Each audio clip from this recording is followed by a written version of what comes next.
Good morning. Welcome to Hometown Heroes. We're glad to have you with us today.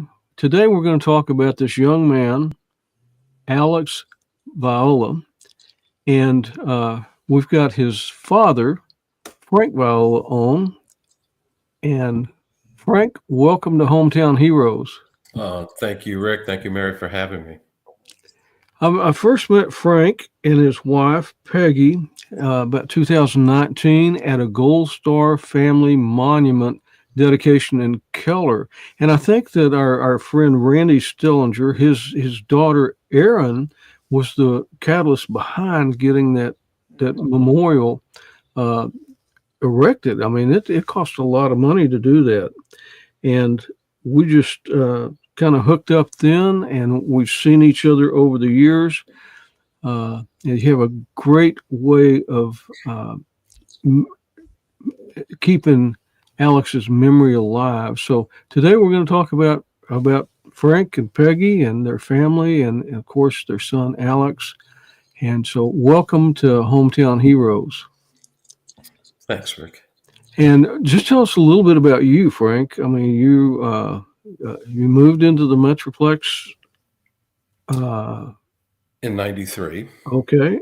Yeah, I worked. I worked for a company called NEC, and I was with them since 1981. And we relocated to Texas in '93, and pretty much been here ever since. Um, Loved what I did. I was responsible for sales and marketing for a specific group, and just loved my job. Loved the company. Was really good to me, and I retired in 2017, and we started doing the car show in Alex's honor back in 2015, and so now it was in it full force, and this is my full-time job now. But we love what we do. We raise a lot of money. We hopefully help a lot of people, and it's kind of like a two-edged sword. We're helping people, and we're also helping ourselves. And this is tremendous therapy for my wife and I and my daughter. So we're very passionate about what we do, and we never in a million years expected it to be what it is, but it's become some very huge event for Keller, and we just love it. We just love what we do. We raise a lot of money, and the two organizations that we donate to are the Special Operations Warrior Foundation and the Green Beret Foundation. Two great organizations.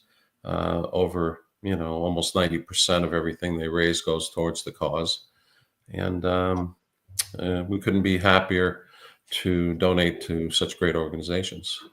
And the Special Operations Warrior Foundation, I've done some work with them, and they are a very impressive organization because they provide scholarships for the children of Right. Special Operations Warriors. And it's not just here's the money, it's we're going to help you through school. We're going Yeah. to be right there all the time. We're going to have mentors for you. Whatever you need, you've got. And they are a tremendous organization. So Yeah. that's Yeah. whenever We I enjoy working with them. they're a great organization. So tell us about Alex. Well, Alex, he he was such a good boy. Uh, he was just the best kid you can ever have. He never complained about anything. Always just in great spirits. Is just a good kid. And when we first moved here, Alex was 9 years old, and he had contacted some sort of a muscular disease or a virus of some sort. And it was one of those where I came home from work one day, and Alex's right eyelid was just drooping. And I looked at him, and I asked, what's wrong with your eye? And he said, I think Christina poked me in the eye today when we were playing around. And I kept looking at it, but it didn't look like it was swollen. It looked like it was just drooping. And so the next day, Peggy took him to the doctor, and it was the biggest scare of our life. The doctors were, uh, they didn't give, any full examinations or anything, but they suspected it was either myasthenia gravis or I forget what the other disease was. And basically they were, kind of, scaring the daylights out of us. Anyway, long story short, we took him to different hospitals and places, and because he was starting to get really weak.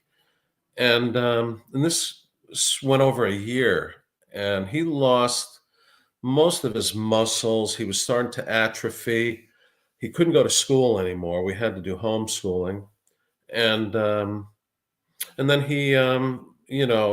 it was almost a year later. I had to carry him to bed every night, everything. But a year later, I came home from work, and Peggy said to me, she goes, "Look at Alex and tell me if you see anything different." And so I looked at Alex, and his eye was opening up again. And I said, I think he's getting better. So anyway, Alex, like I said, never, even in the worst shape he was in at that time, he never complained. And anyway, so it was about a year later. I forget which holiday it was that he wanted. It was birthday or Christmas. I don't recall now, but he wanted a pair of rollerblades. And my wife and I, Peggy and I, we debated this for a while because I said he can't even walk. I said, why are we going to buy rollerblades? We bought the rollerblades, and he, little by little, he was in the driveway every day, just skating and falling and skating and falling, and finally, he was starting to get a little stronger and everything. He joins, local roller hockey team. He loved hockey for some reason. I never played hockey, but he loved hockey, and he ends up, years fast forward, he ends up as the captain of the Keller hockey team, the leading scorer. And just amazing he was so incredible on ice. And anyway, he got over the disease and everything, and he started working out, and he was so passionate about it. He worked out throughout high school, and then when he got into college, he was training with a Navy SEAL and doing expeditions and stuff like, or exhibitions. Just to raise money for, fallen Green Berets or fallen, Navy SEALs and so on. So he was very active in that, role. And he would exercise, he would run, he would do all his exercises with a 25-pound vest on his back.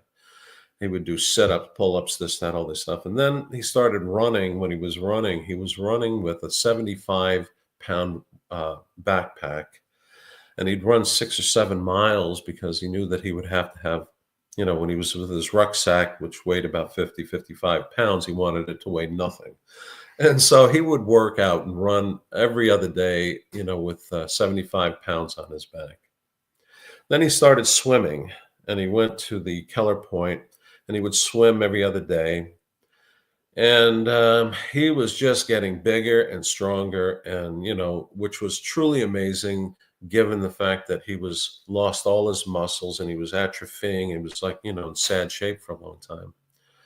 And anyway, but very determined. And he could hold his breath underwater for 2 minutes and 37 seconds. And at first, when he told me that, I was like, is that a lot? So I, of course, we went to the pool one day and he was testing me, and the best I could do was 1 minute and 6 seconds. And so 2 minutes and 37 seconds, he can hold his breath underwater. So when he graduated college, he went to UNT, and he was graduated as a mechanical engineer. And he worked in that field for probably 4 months, I think, something like that. And he hated it, just absolutely hated it. Came home one day, he said, I quit my job. He goes, I'm going into the service. You're like, what? From a child, that's what he wanted to do. He wanted to be in special operations. His whole life. I don't know how he got that in his head, but he just, that was his whole goal in life was that. And so he went up to OCS up in Newport, Rhode Island. He graduated first in his class in both academics and physical, and they gave him what they call a Medal of Honor award. And so we went to his graduation. They gave him that award and everything. And then he was accepted into Buds, and he came home, stayed here for a week, and then drove to San Diego. And And what is Buds? Is that the underwater demolition? yeah, and so it's Navy SEAL Yeah. training. And so he ended up as an officer, you only get one shot at it. Well, he gets injured 2 days before Hell Week, tore a muscle in his back, and he called up and said, I have a choice. Either I get rolled back or I got to keep going. And, of course, he kept going. And Hell Week started on a Sunday. And by Wednesday, he said he was running down the beach, him and a few other guys with a 300-pound boat on their back or on their heads, and just running down the beach. And I guess the instructor saw him stumble and immediately moved Alex to the heaviest part of the boat. Because once they see a weakness, they want to expose it, And he ends up going another 100 feet or so, whatever he said, and then his back just collapsed. And so they pulled him out, and he wasn't going to ring the bell or get out, but they said, you have to come out. And so he was devastated, because now as an officer, he only got that one shot at it. And so he it wasn't long after that he put in for a request to transfer into another branch. And he got the transfer into the Army, but he gave up his commission and probably half his pay. But he didn't care. Money wasn't anything for him. This was more important than money. So he went into the Army and went through Q course and everything, and got his Green Beret. And then he went on to become a combat diver down in the Florida there, Key West. And so he was in his glory. I mean, I've never seen him so happy. But excuse me. But anyway, he was just like I said, as passionate and determined as anybody I've ever seen, and loved what he did. And he was on his first deployment. He was, a month and a half, whatever it was, into his first deployment. And, he got stepped on an IED, and that was it. But,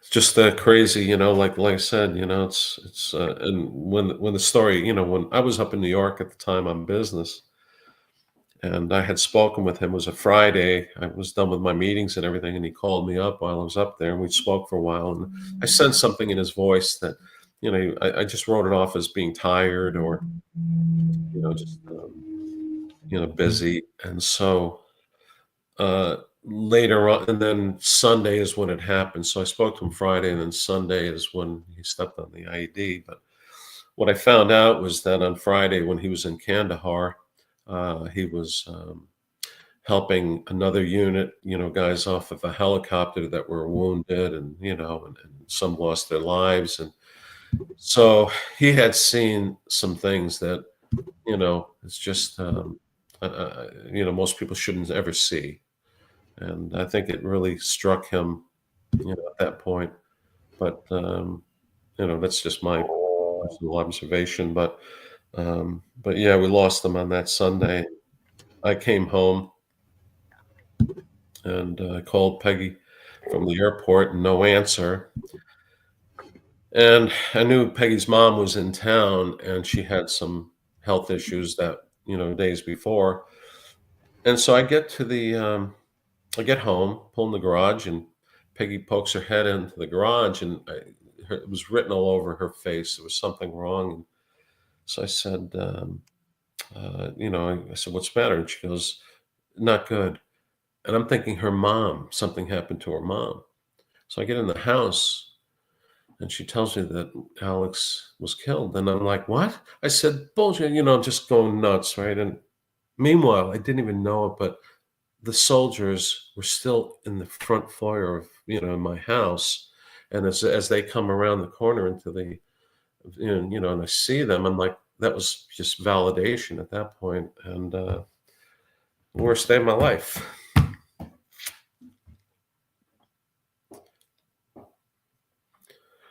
But that's, you know, uh, that was the start.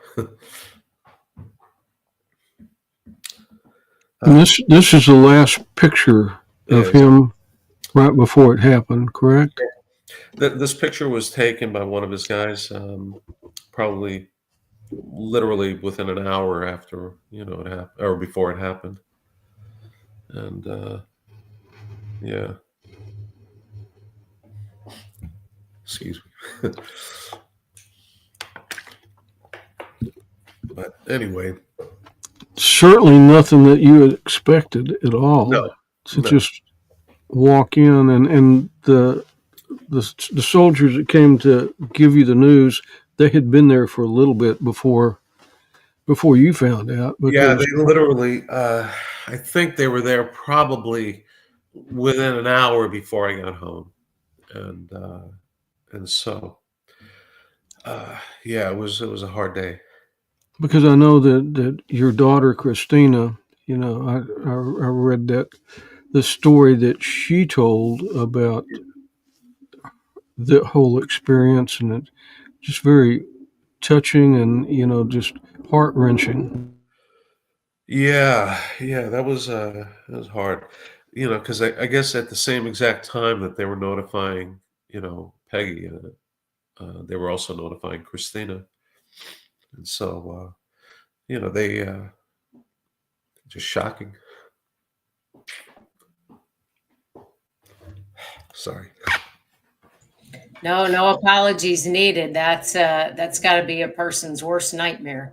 For Oh, any of us parents, I deployed myself multiple times, and my husband deployed, but it always worried me most when my son deployed to Afghanistan oh yeah, twice. yeah, And you can't imagine that feeling at any time that phone rings or anything happens. So you have nothing to apologize for. What a yeah. horrific day in your life. You know, talk about Alex. Rick and I, we talked earlier about Alex was a genuine car nut. He was just literally, I mean, a chip off the old block. And it was going back a little ways. He was 12 years old, and he came down, and it was his birthday, and he wanted to know.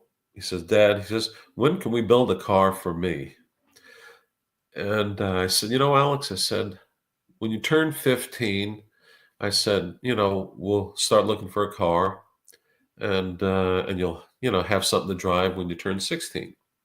So 3 years go by.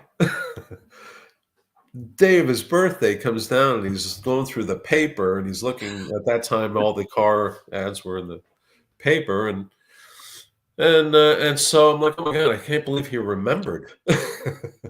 And so we went out looking for a car, and long story short, he finds this '68 Chevelle, and he bought it for $1,500, and it was a junk. And so we started immediately working on the car, stripping it, just taking things off, and so we worked on that car together for 4 years. Uh, and he just absolutely loved it. Uh, but it was, of course, we're into performance and everything, and so uh, I had we had an engine that I had pulled out of a car. It was a nice motor and everything. So we put it in his car. We put a 4-speed in it and everything, and so the car was really nice. And but we had a rule: there would be no street racing. And so he was playing hockey, and they had a hockey family luncheon one day. And so we go to the luncheon, and it was in Keller. What daytime was with the park, and all these kids were coming up to me and like, "Hey, Mr. Viola," he goes, "Alex's car is kick ass. It's it's fast. It's this, whatever." And I'm like, he beats everybody. And I'm like, what? And so one of the dads comes up to me and says, Josh wanted to go to see Alex race this kid, blah blah blah, but it was too late. I didn't want him to. And I'm like, really? And so the hockey team, they had a practice right after the luncheon. So Alex left early, go get his stuff. And so as he's pulling out of the driveway and we're pulling back in, I said to him, I said, Alex, I said, when you get back, I said, we're going to have a little come to Jesus meeting about your street racing. And he looks at me, his eyes just opened up. And I'm like, so I said it was probably the worst practice he had because he's thinking about when he gets home. And so when he gets home, we go in the garage and I just gave it to him. I said, listen, I said, you have no idea what would happen if a guy you're racing or hit somebody or somebody gets hurt or killed. I said, we'd be ruined. I said, and we went through this over and over, and I said, now I want to know every race that you've ever, blah, blah, blah. And he's rattling off like, 15, and I'm like, what? And, and so anyway, so we got over that and he got the message, and it was probably, 3 weeks, maybe later, 1:00 in the morning, I get a call from a police officer. And he goes, the police officer says, Mr. Viola, he goes, do you have a son by the name of Alex? I said, yes. I said, is he okay? Is everything? Yeah, no, everything's fine. He goes, I just came out and had to break up, some, street racers. And I said, was he racing? He said, no, sir. No, he was a spectator. I said, okay. I said, is he in trouble or anything? No. He was actually the only guy that stopped. Everybody else scattered and took off. And so I says, okay. I said, can you do me a favor? He says, sure. What is it? I said, scare the living daylights out of him and then send him home. And so he did. But it was like, like I said, we've had all these little things but Alex was, like I said, just, just loved him. He's just such a good boy. But the street racing thing, and then what I told him, I said, listen to me. I said, if you want to race your car, I don't have a problem with that. I said, but we're going to go to the track. I said, and we'll do it in a controlled environment. I said, and if your friends want to race you, you tell them to meet you at the track. I said, but you're not going to do this on the street ever again. And so a couple of weeks later, we go to the track, and all his friends came out, and they were all racing and having a great time and everything. And the first time that Alex was going down the track was the first time I've seen him race his car, and so my heart was just pounding. I mean, watching him, and I'm thinking to myself, oh my God, I said, if something happens to him, my wife's going to kill me. And so anyway, so Alex, he races his car that day 17 times. Comes over to me, says, Dad, I'm done beating on my car. He goes, let's go home. I says, all right. And that was it. That was the last time we've ever, had any episodes like that. But yeah, he was just, like I said, just a lot of fun and just a good boy. So. And that car, whenever you bought it, you said it was just about ready for the wrecking yard. It was really a project car, wasn't it? It was, yeah. We, when he bought it, it was rusted panels. It was just a mess. And so Alex, being the kind of guy he is, he got a job after school working at a body shop. And they told him that, he would, after hours, he can work on his car. And so he did that for a few years and, got his car painted and everything. But he learned a lot about, body work and paint and everything. And then, of course, we put the motor in and everything. But the car was like a brand new car when it was done. It was completely redone. Everything on it was, I bought him a a rear axle for Christmas one year, and I didn't, of course, it was used, and so all I had was a picture, and of course, when gave it to him at Christmas, all he had was the picture, and he's going nuts. He's like, "Yes, a 12-volt posi rear end, this and that and everything." And my wife and my daughter just like freaking out, like, "What is the big? It's a rusty old piece of barn," But for him, it was everything. And, Oh, it's a beautiful car. yeah, it really came out nice, But And he sold it whenever he went into the military, correct? he did. He sold it, and a fellow down in Houston bought the car. And after we lost Alex, I made contact with the guy, and it was kind of odd too the way it happened. Uh, there's a body shop that was doing a show in at the Texas Motorplex, came by to pick up the car and then drive it down to Houston. And so I didn't have any information on the new owner, nothing. I had nothing. And so I kept, after we lost Alex, I kept trying to remember the name of the place that the body shop that picked up the car. And so it was one night, I wake up in the middle of the night and I remembered the name of the body shop. And I wrote it down, and then the next day I called up the guy, and it was now years had gone by. And so I call up the guy at the body shop, and I said, "Listen," I said, "years ago, you came to my house and you picked up this 68 Chevelle, blah, blah, blah, and this and that." And after a while, it kind of, after talking about it for a couple of minutes, he says, "Wait a minute." He goes, "It had the black hood?" I said, "Yes." He said, "Oh, I know the guy that owns that." He goes, "His name is, so on." And I told him the story. And so he gave me his number. And then I contacted the guy.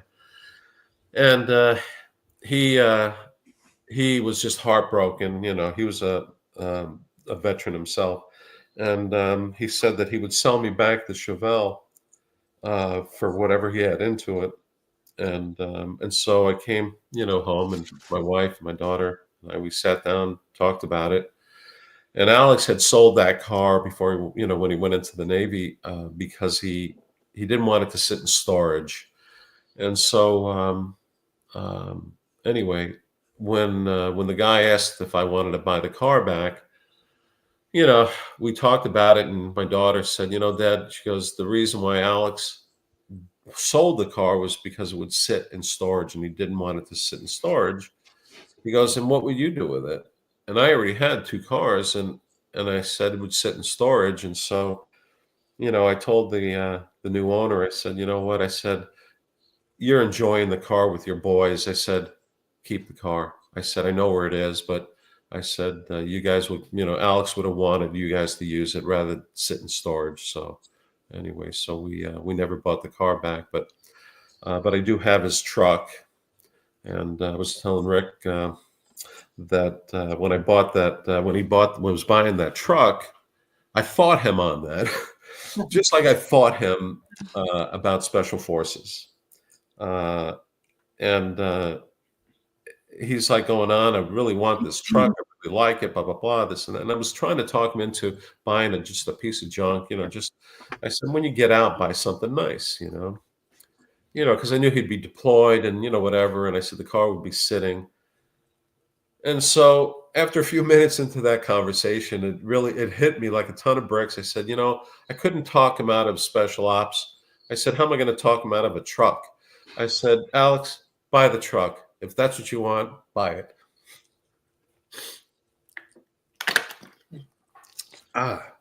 So anyway, he bought the truck, and now we have the truck. And so we're still driving it. We still use it. And my oldest grandson, he's going to turn 15 next year or this year. And I said, "You know what? We're going to give him the truck, and this way he can use it, and I'll get something else." But yeah, it's it was just interesting. It was like a little irony there, trying to talk him out of this truck and not being, but But that was like I said, Alex. It was just never. And it's funny. He was one of those kids that never gave us a hard time about anything. Never. really never got in trouble. Never really was like, like a, that kind of a kid. He was just a wonderful kid. You know. Let's talk about Peggy. Uh, Wait, do I have to? She's standing over there. She's standing up. Hi, Peggy. Hi. Thank you so much for doing the podcast. Yeah, Oh, she's still in her PJs, so she's not going to be I just seen. worked out. I'm sorry. oh my. Sorry. But yeah, I'll leave the room. I have to attribute all of Alex's good qualities to Peggy. I kind of thought that too. Whenever, I didn't want you to say that, Rick. I just.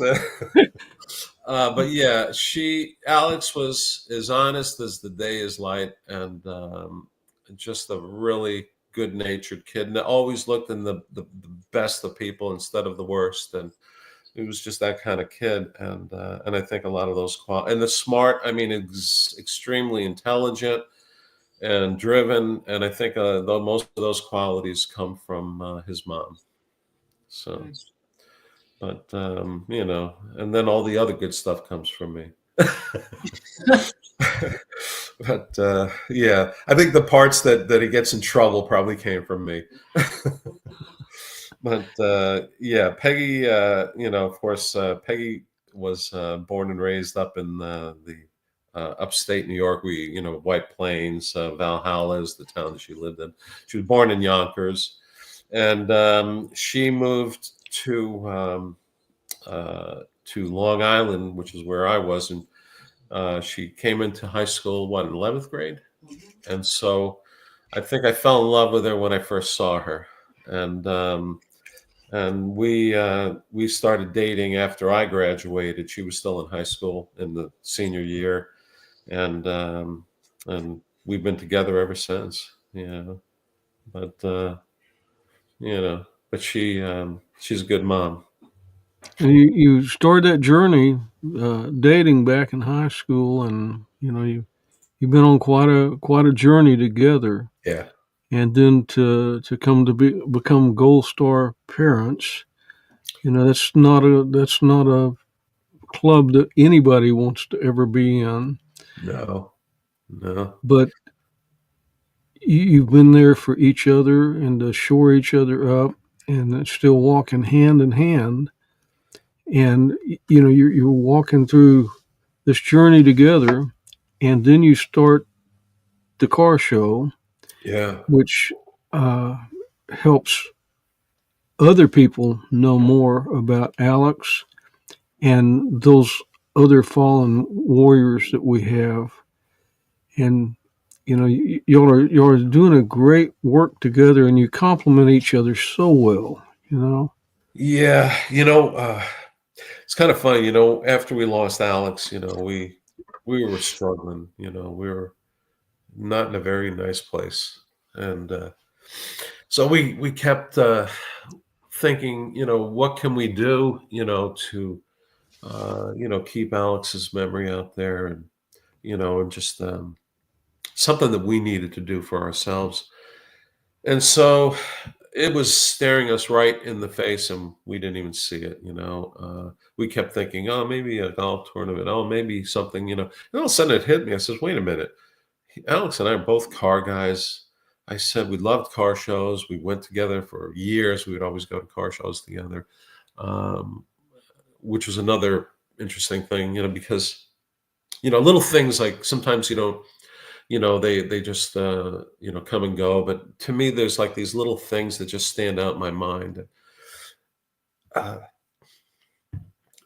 We would go to car shows, and even when he got older and he had his own car, I tell him, hey, there's a car show, whatever, the Saturday, blah, blah, blah, and this and that. Alex would always go to the car show with me and then go out with his friends after, but he would never miss it. And love that. But we started talking about, doing something, and then finally it hits us. I said, wait a minute, a car show. I said, we both are car nuts, and so we started doing this car show, and And it was kind of, I had worked in sales and marketing for the company, for NEC for several years.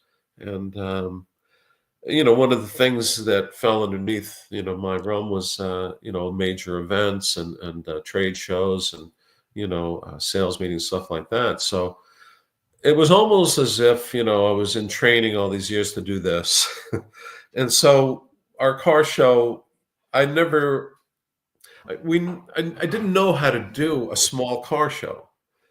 Um, so everything was on a grand scale. And so, we had, the canopies and the things and all the things that, like I said, and I'm thinking, maybe the first show, we'll draw 40, 50 cars and, raise a couple thousand, that would be it. Well, that never happened. Our first show, we had 86 cars, 186 cars.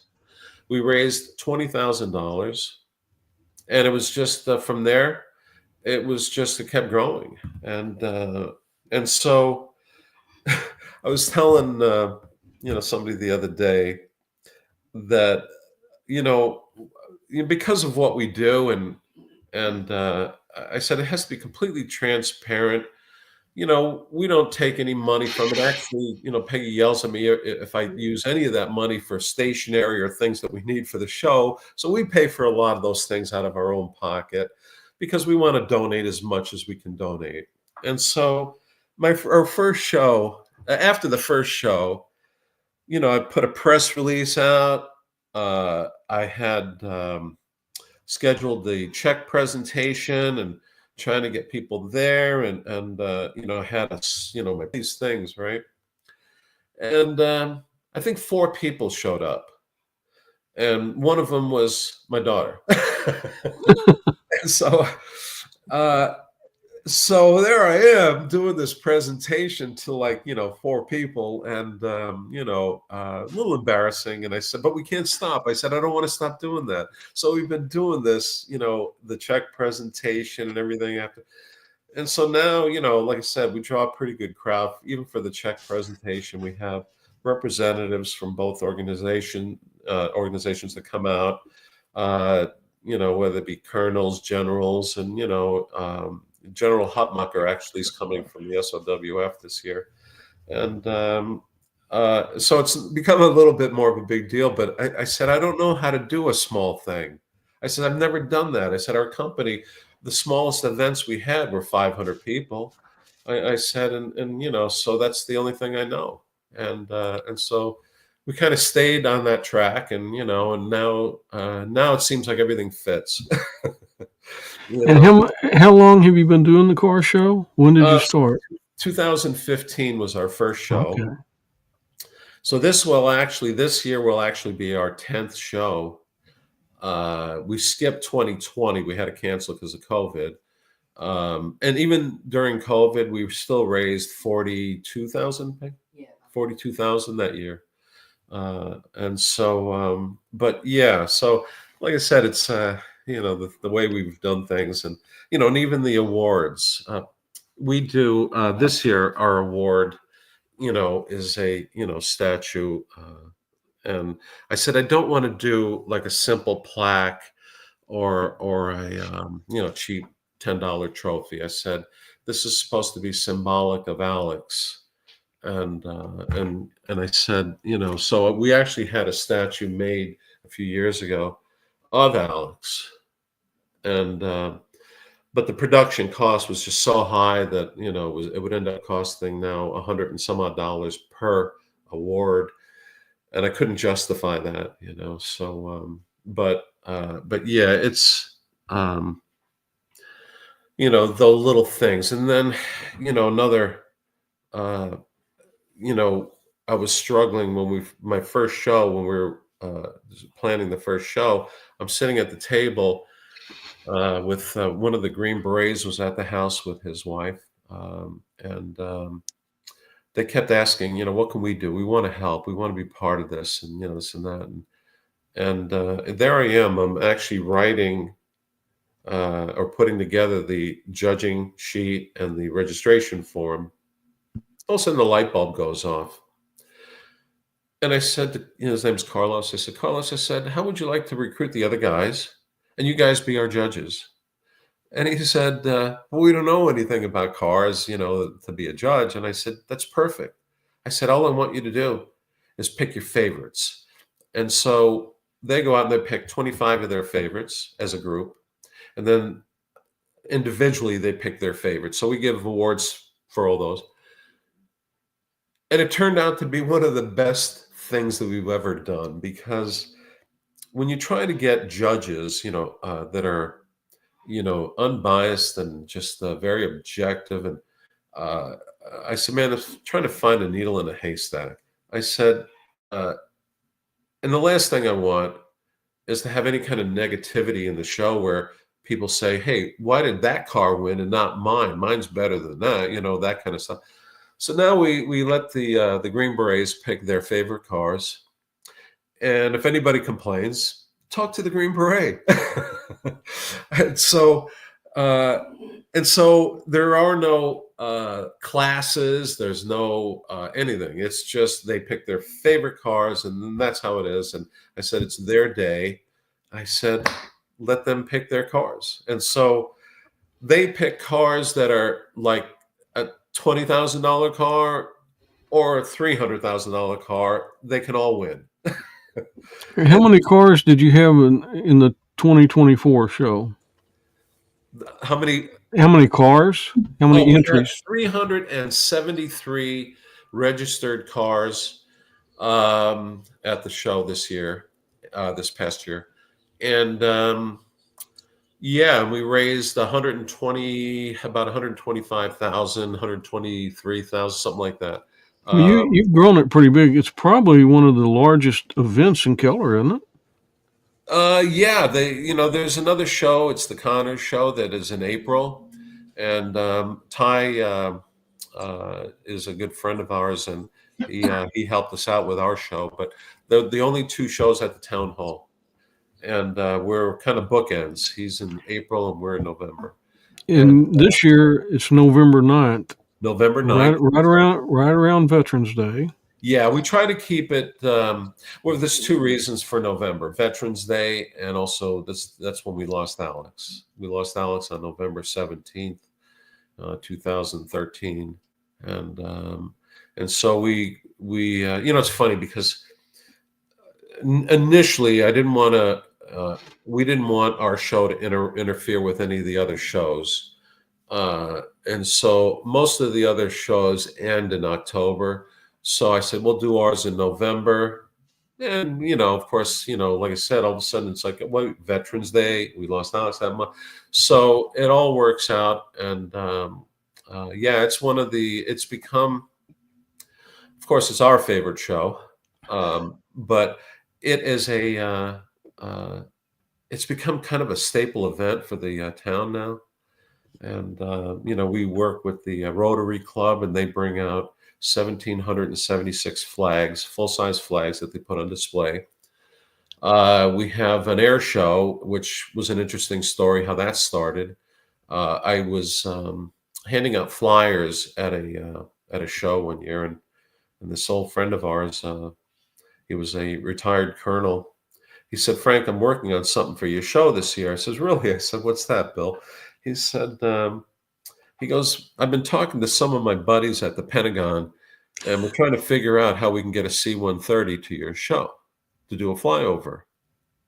I'm looking at him. I'm like, just like amazed. I said, Bill, I said, you have friends in the Pentagon? And so we worked on that. I had to fill out all these applications and, justify the whole thing. And I'm thinking to myself, come on, what are the chances? It's a little car show in Keller. And at that time, maybe 200 cars or whatever we were getting. And so about a month later, I get a letter from the Air Force saying that they've approved us. And, but of course, it all comes out of the state. It's the Air National Guard. And so we got the approvals from everybody. We had everybody. The airport, Alliance, the city. And then the state came back and turned us down and said that we don't have the resources, to do this. And so I said, all right, well, it's too good to be true anyway. I said, I mean, a little car show in Keller, getting a C-130 fly over. And so it was, so Bill says, you know what? He goes, we're going to go, after these little museums and see if we can get some, aircraft there, And so we ended up getting a couple of bird dogs. We got a UE-1 helicopter, and, so we had a little bit of an air show.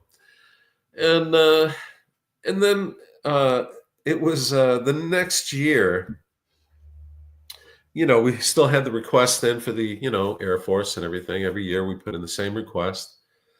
And anyway, so this time, I get a call literally the day before the show. It was probably midday, 11 to 12 o'clock, something like that.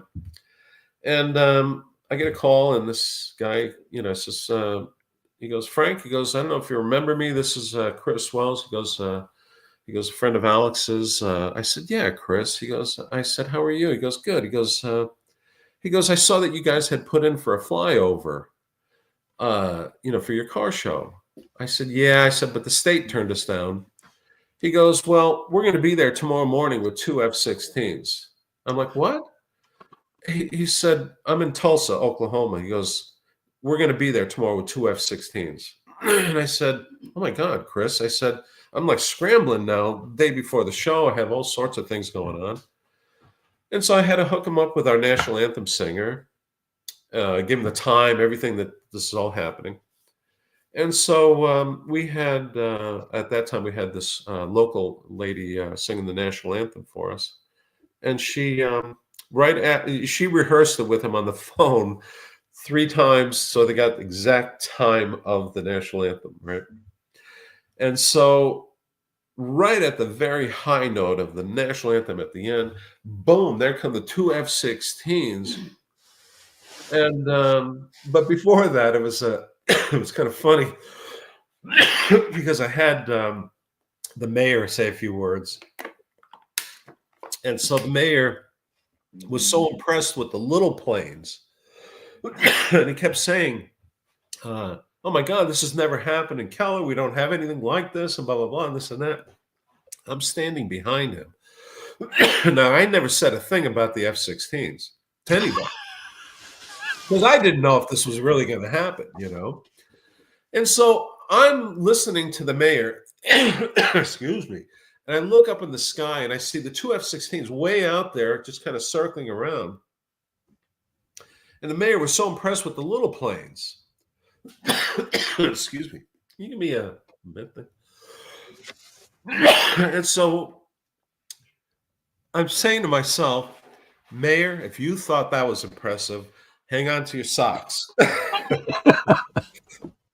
And so after the national anthem, thank you. After the national anthem, right at the very high note, boom, there come the 2 F-16s at 1,000 feet overhead and like right over us. And everybody was just stunned because nobody knew about this. And so anyway, and we've had the next year, we had 4 F-16s do a flyover. And then after that, the next couple of years, 2 of them.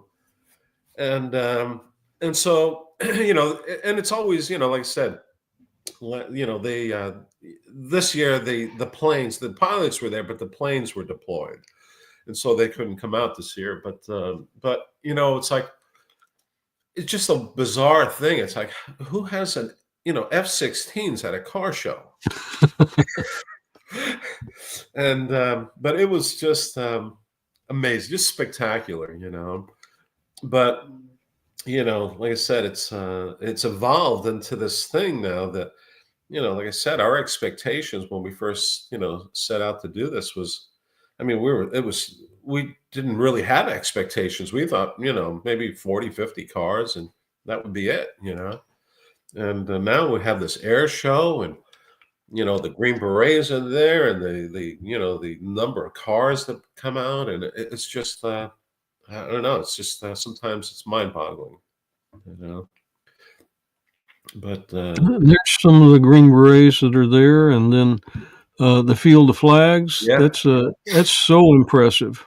Yeah, Yeah, the first time that they did the flags, now they coordinate with us every year. When are you doing the show? Blah blah blah. So we get the flags out there at the same time. But the first time that they put the flags out, I get to I usually get to the show. I'm never the first one, by the way.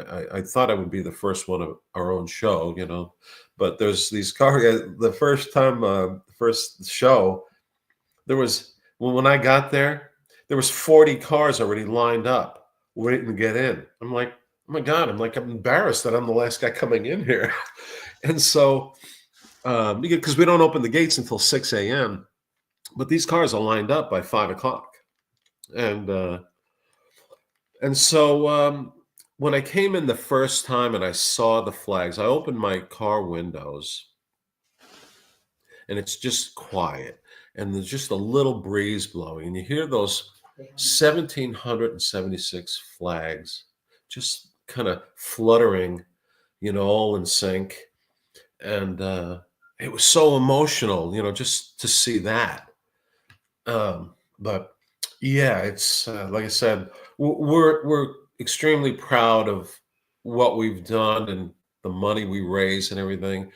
But like I said, one of the things that stand out to me, and I mean, we did all this initially because we didn't want Alex's memory to fade, and but now it's like become this major event, and we raise a lot of money. We hopefully help a lot of people out, and but it's helped us immensely over the years. Even though it doesn't show, I get so emotional, but it's helped us tremendously. But it helps you, helps Peggy, helps Christina and Joey and the family. But Yeah, it also helps our community and our nation because we're remembering one of our fallen heroes, just one of many fallen heroes. And I think it helps their families too of the other fallen heroes. And it helps the soldiers that were with Alex. yeah, It's something that just kind of has a way of washing over all these people and helping them. So yeah. And Rick, and thank you for bringing that up because the soldiers that were with Alex, yes, we didn't realize how much it helped them or that they needed that help. You know what I mean? But they were so close. They're such a tight knit family themselves that they actually said that to us that this event helps them.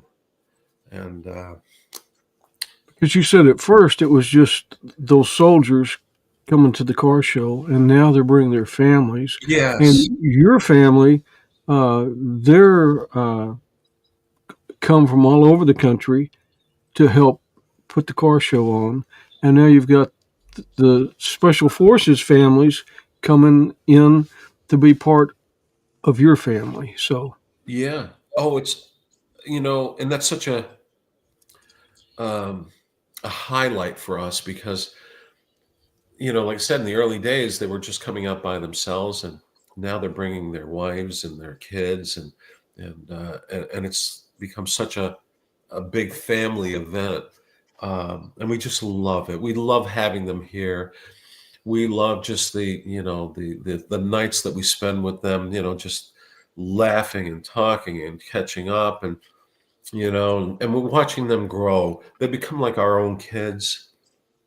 And we've been doing this now for 10, 11 years actually, and we've grown so fond of these guys and their families. So the old adage, that we lost the son but gained 11, and it's true. Yeah. But absolutely. one of the other things I wanted to also mention, for us, I know how important it is that people never forget Alex, and so one year, the first second year, when Mad Dog, who has been such an integral part of our show, he says, "Why don't we do calendars? Just make sell some more, get raise some money, in a different way." So we started doing 2 calendars, a large and a small, and we'd sell the spots to the car guys. Well, now we're doing 4 calendars, but I said, just the car calendars alone, it doesn't cut. I says, I think we need to have maybe some of our fallen soldiers that we honor in each month. And so we started doing this, and you realize how important that is to the other families when somebody else remembers their son or daughter or husband, and so now, like I said, it seems almost mundane, when you talk about calendars, because nobody uses them anymore because they got phones and whatever. But I said, it's not really the calendar part, it's the fallen soldiers part, and now we expanded it where it's not just, killed in action or anything. It's, just, members of the military that served and, are now gone. And so it's just such a near and dear part, of what we do is remembering other families, other family members who have been lost or, had passed away, but had served. And we just love that. The calendars are so important to us. And we make, just on the calendars alone, we make $36,000 before we even sell 1 calendar. And the car guys, there's a waiting list every year of car guys that want to have their cars in the calendar. Wow. And so we sell out literally, by March, we'll be sold out of spaces on the calendars. Mm. But yeah, that's an important part as well. Just remembering somebody else's family member. But It's so important that we never forget those yeah, people. Yeah, not a one of them.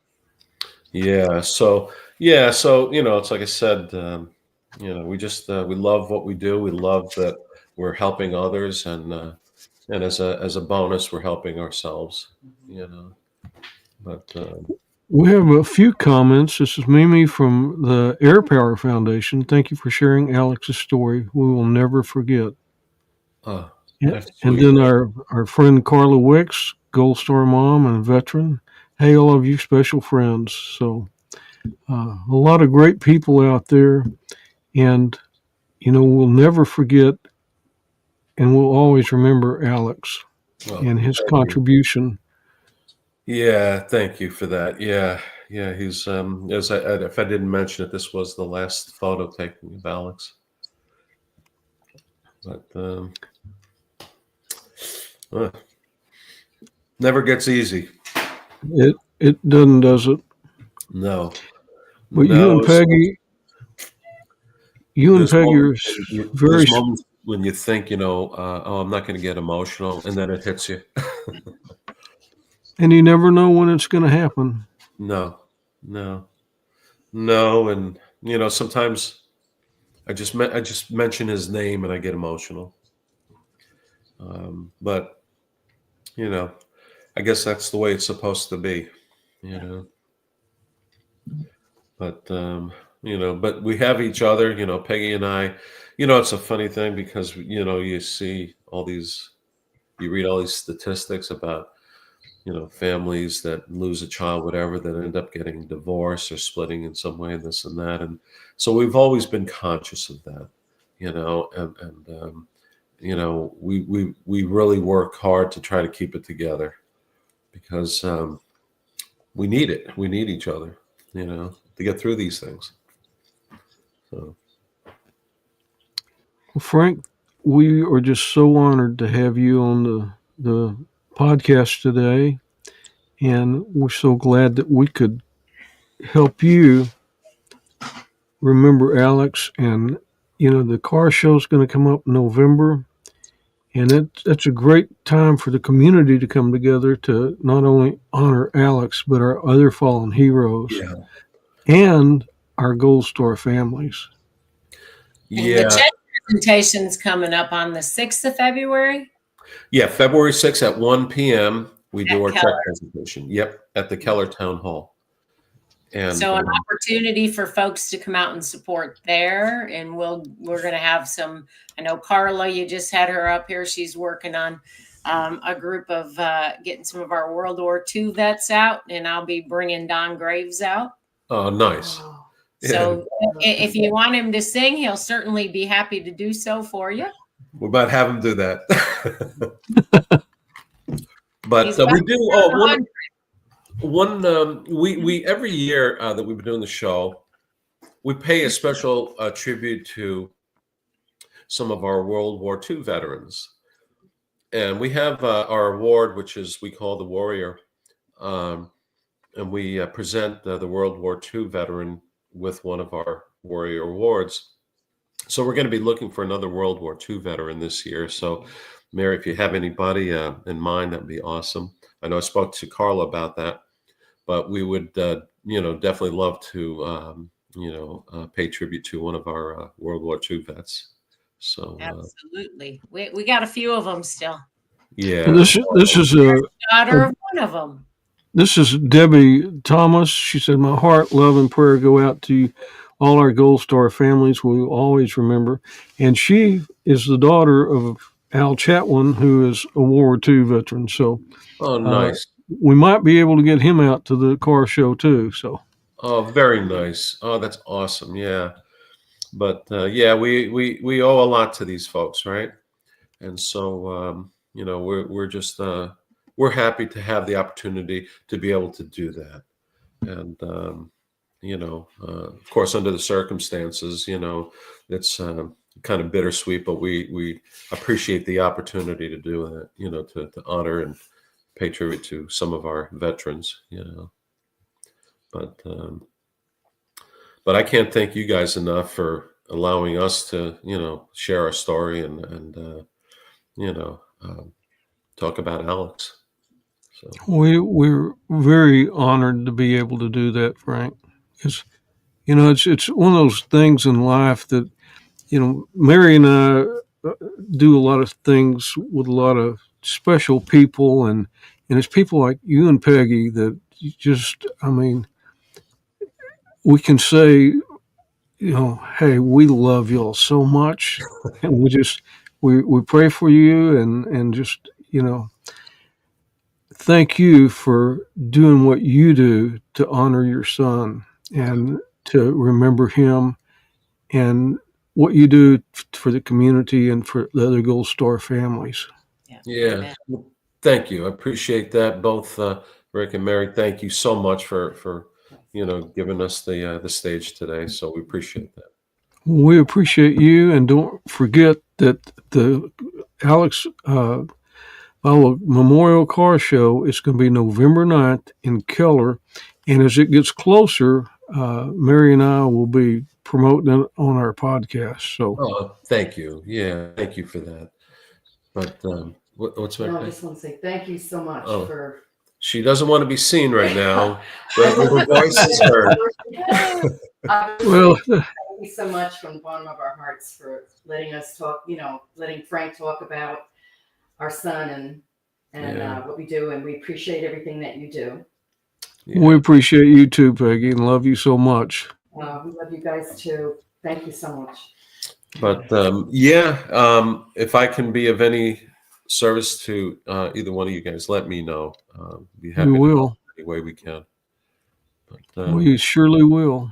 Yeah, but, absolutely. All right. Well, I guess does that? Am I off the hook? You're off the hook now. You can go doctor yourself up for the flu. Oh, I know. I'm actually, if you can't tell, I'm sweating over here. It's about time probably for some more aspirin or Tylenol or something. So, Frank, I've been avoiding taking anything this morning, but as soon as I'm done, I have to take something. And I've kept the website posted so people can go there and find out more about Alex and about the car show and all the great things you do. So, thank you, Rick. Yeah, I appreciate that. Well, Frank, we're going to let you go, And we just appreciate you so much. Thanks, Rick. Yeah, it's always a pleasure talking to you. And Mary, thank you.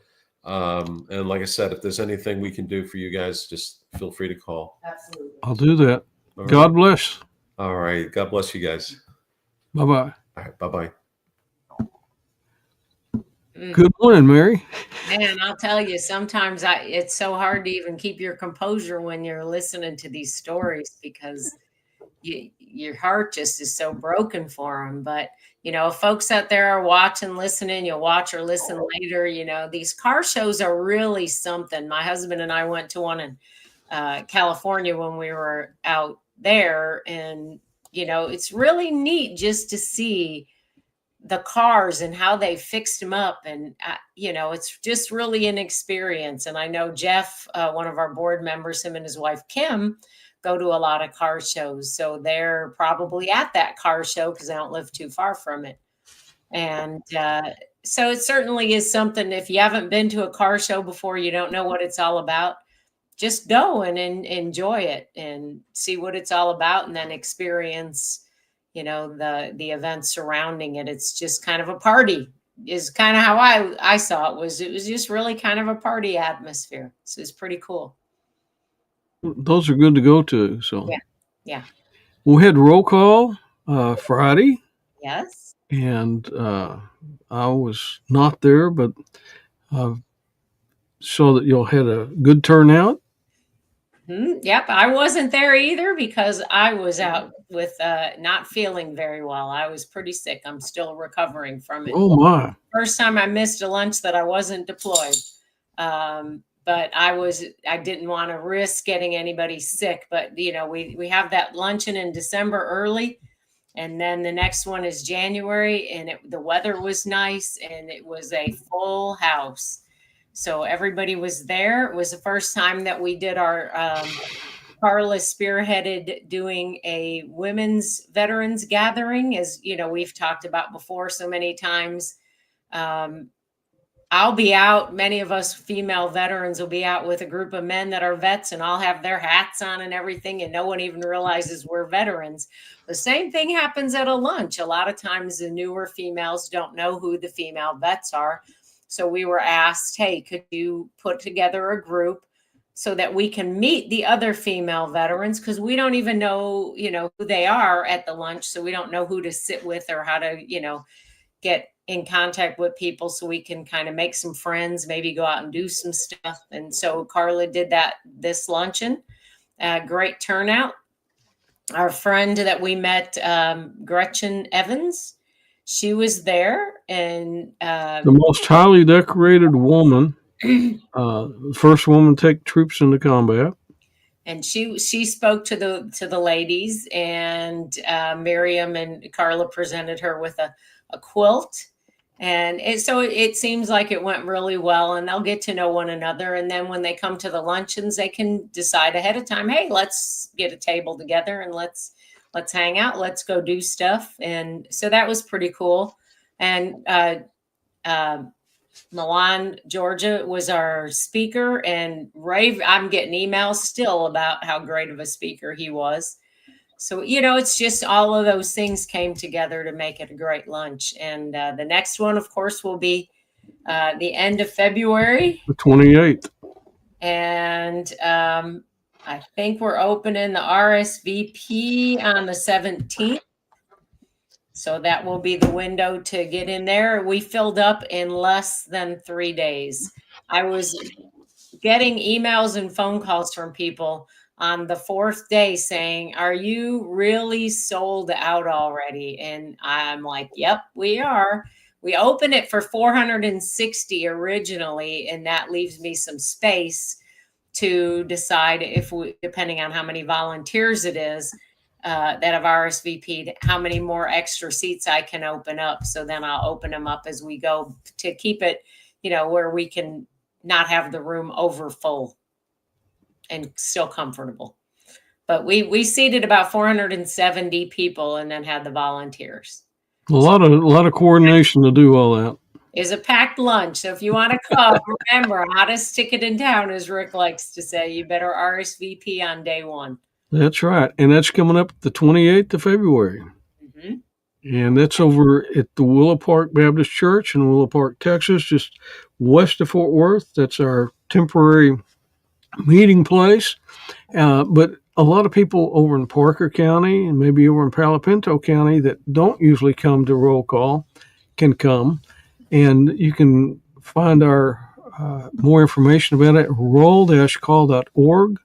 And also, whenever you go to the website, there's a place you can sign up for the newsletter and take your information to find out more about roll call. Yeah. But click the Join Today tab. That will get all your information in there, and then we'll know who you are and where you served and all that other good stuff. And that's right on the homepage. And then this is a way that you can get the newsletter to find out when the reservation line opens. So just be sure whenever you see that newsletter, you go in there and make the reservations that day. So, yep, for sure.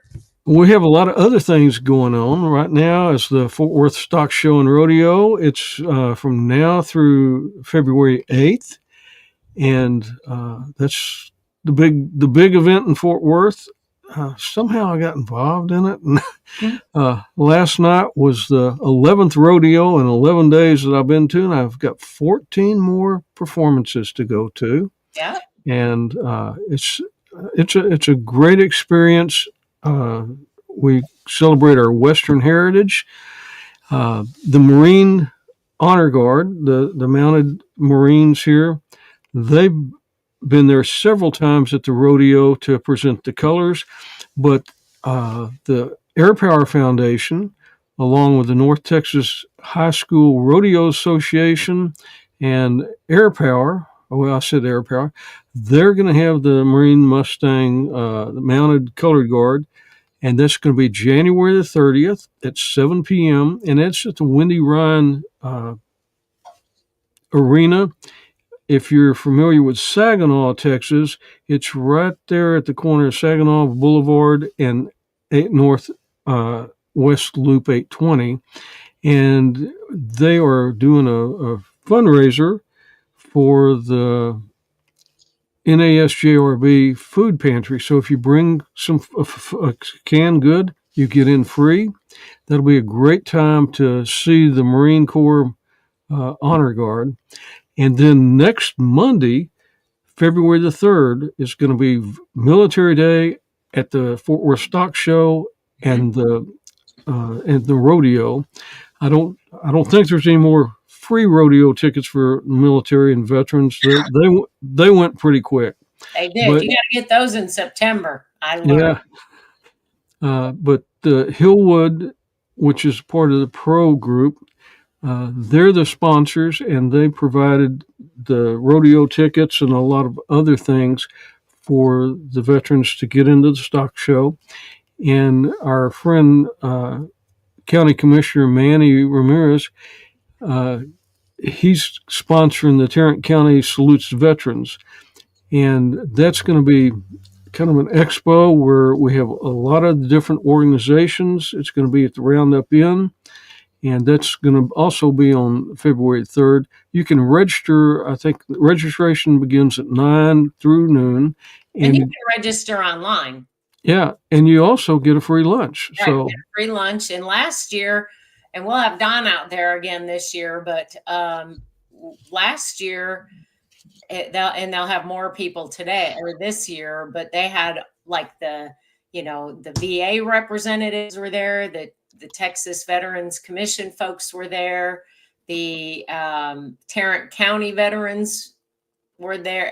If there's any service that you need, if you need help with how do I file my VA claim, how do I appeal and get a higher amount, what do I need to know about burial benefits, what do I need to know about using my TRICARE for life, or any of those resources, almost anything that you have a question about, they have somebody there that can help you. And it's free, costs you nothing as a veteran to go to the stock show that whole day or to go to this. And you register and you can get raffle prizes, you get lunch. It's kind of a really neat event. And it's a good time to see fellow veterans and people that serve our veterans that we don't see all in one place. So, again, that's going to be Monday, February the 3rd. And also at 11:30 in the Will Rogers Coliseum, they're going to have Cutting 101. And we're actually going to have some military and veterans that they'll get to ride a cutting horse and see what they can do. That's free and open to the public. And then that night after the rodeo in the Michelob Roadhouse, the Air Power Foundation and the American Hat Company is going to have Scooter Brown. He's a Marine veteran. He's a great musician. We brought him in to play a concert after the rodeo, and at the rodeo that night, Don Graves, he's going to sing the national anthem. Right. And he'll be out there on the dirt with some other older veterans, not old like me, but old like them. We're going to actually have, some Vietnam and Korea and World War II going to be recognized out there that night. So definitely a great day and night at the rodeo for the military and the veterans. And the rodeo and the stock show staff, they love military night at the rodeo. So it's going to be good. We'll have I think 20 to 30 Marine Corps recruits that'll take the oath of enlistment. And then again, afterwards at the Roadhouse, it's just on the east. You go out the east door of the Dickies Arena, and there's the Roadhouse there. Scooter Brown Band's going to be there.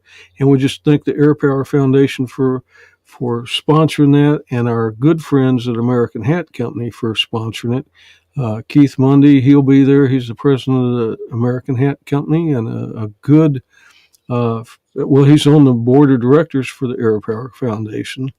And he's just a great guy, great American, and he loves our military and veterans. So those are just some of the things that are happening. Busy.